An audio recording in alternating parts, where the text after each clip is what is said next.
Hello friends, मैं Bharat गोरडिया Bharat talks में फिर एक नई कहानी लेके आया हूँ। एक बार एक राजा अपने राज्य में सैर के लिए निकला। साथ में मंत्री थे, दरबारी थे, साथ में रसाला भी चल रहा था। घूमते घूमते खेत के पास पहुंचे तो देखिए छोटे से खेत के पास में झोपड़ा बना हुआ है।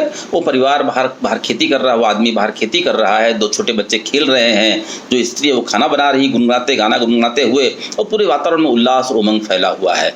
राजा आश्चर्यचकित रह गया कि क्या बात है कि इतना छोटा इतना खुश है। मैं मेरे पास सब कुछ है, धन है, दौलत है, सत्ता है, राजमहल है, सब कुछ होने के बाद भी इतना मैं सुखी नहीं हूँ, मैं बेचैन क्यों रहता हूँ मैं।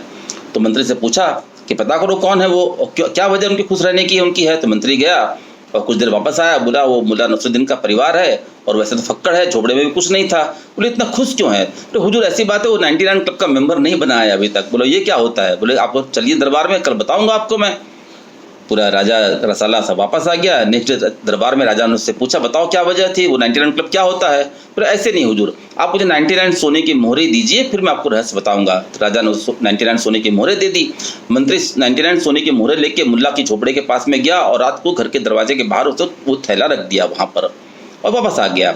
नेक्स्ट सुबह मुल्ला उठा और बाहर थैला देखा, खोल के देखा 99 सोने की मोहरें। वो तो बड़ा खुश आश्चर्यचकित रह गया और गिनने के बैठ गया। गिनते गिनते मालूम पड़ा 99 ही है वो तो है। अपनी पत्नी से कहा तुम भी गिनो, तो उसने भी गिना 99 है। अब मुल्ला को लोभ शुरू हो गया 99 को 100 बनाना चाहिए। अब वो एक सोने की मोहर कमाने के लिए दिन रात मेहनत करने लगा। खेती को छोड़ के घर परिवार को छोड़ करके लोगों को और भी काम करने लगा। परिवार को समय नहीं दे पाता था और धीरे धीरे परिवार थोड़ा दुखी भी रहने लगा, क्योंकि साथ में जो आनंद था वो नहीं मिल रहा था। अब उसमें एक दिन फिर मुल्ला गिनने बैठा तो मालूम पड़ा कि 2 मोहरें कम है, 97 है। मुल्ला और बेचैन के भी एक तो जुड़ नहीं पाई और 2 मोहरें और कम हो गई। तो पूछा कैसे चली गई। तो पत्नी ने कहा भाई मैंने इसे 2 मोहरें खर्च कर दी, क्या करती सोने मोहरे की, किसी और को जरूरत थी उसे दे दी मैंने। मुल्ला बड़ा नाराज हो गया, झगड़े शुरू हो गए, तुमने क्यों दे दिया, मैं कितनी मेहनत कर रहा हूँ 100 बनाने के लिए और तुमने जो थी उसमें और 2 कम कर दी तुमने। और इस तरह परिवार में कलह कंकास शुरू हो गया। कुछ दिन बीते, 2 मोहरें और कम हो गई। मुल्ला ने फिर झगड़ा शुरू कर दिया, बोले क्यों कम हो गई। तो बच्चों ने कहा भाई हमें कुछ जरूरत थी, हमने खरीद दिया और हमने तो बच्चों में बांटी, हमने तो और भी तो उसमें जो हमको मिला हमको हम बहुत खुश हुए हमको। मुल्ला और नाराज हुआ, घर में झगड़े शुरू हो गए, फसाद शुरू हो गया और सबका घर का सब सुख चैन चला गया। 6 महीने बाद राजा फिर घूमने निकला, तब न वहाँ उमंग थी न उल्लास था। सब सुनमुन बैठे हुए थे, कोई किसी से बातें नहीं कर रहा था और वातावरण गमगीनी फैली हुई थी।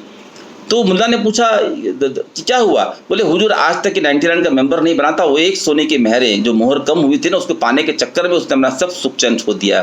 तो दोस्तों हम भी यही कर रहे हैं, थोड़ा है थोड़ी की जरूरत गाना हम भी गा रहे हैं। उस एक मोहर कमाने के लिए हम अपने परिवार को, बच्चों को, सबको दांव पे लगा देते हैं। हम सोचते हैं उनके लिए कर रहे हैं, लेकिन वास्तव में ऐसा होता नहीं है।